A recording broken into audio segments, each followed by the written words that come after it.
నుంచి ఈరోజు నిన్న రాత్రి జరిగినటువంటి సంఘటన ఏదైతుందో ప్రవీణ్ పగడాల గారిని మరి రాజమండ్రిలో తీవ్రంగా మరి రాడ్లతోటి కొట్టి, కర్రలతోటి కొట్టి, షూలతోటి అతని గుండె మీద తొక్కి చంపేసినటువంటి మరి ఆనవాళ్ళు ఈరోజు మనకు కనబడుతున్నాయి.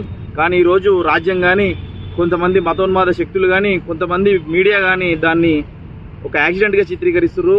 ఇది యాక్సిడెంట్ కాదు, ఇది ముమ్మాటికి ఇది రాజ్య హత్య. కొంతమంది మతోన్మాదులు ఈరోజు మరి రీసెంట్గా చూసుకున్నట్లయితే రంగరాజన్ గారిని కూడా వచ్చి డైరెక్ట్గా దాడులు చేయడం జరిగింది. ఇంకోటి ప్రవీణ్ పగడాల గారి హత్య రెండోది జరిగింది. మత సామరస్యాలకు, యూనిటీ ఇన్ డైవర్సిటీ అనే ఒక గొప్ప సిద్ధాంతానికి మరి ఈరోజు భారతదేశం ఈరోజు ప్రపంచానికి వెలుగొందుతున్న సందర్భంలో మరి ఇటువంటి హత్యలు, ఇటువంటి మత సామరస్యానికి మంటలు పెడుతున్నటువంటి గుంపులకు అందరికీ కూడా హెచ్చరిస్తున్నాము. మీ ఆటలు ఇంకా సాగబోవు. ఇటువంటి సంఘటనలను మేమందరం కలిసి తరిమి కొడతాం. సో ఇంకొకసారి జరిగితే బాగుండదు. ఇటువంటి ఎవరైతే ఈ వ్యక్తి ప్రవీణ్ గారు ఎవరైతే చనిపోయారో ఈ హత్య పైన సిబిఐ తోటి విచారణ జరిపించాలి. సీరియస్గా దీనిపైన విచారణ చేసి దోషులు ఎవరో తేల్చాల్సిన సమయం ఇప్పుడు ఈ సందర్భంగా ఉంది.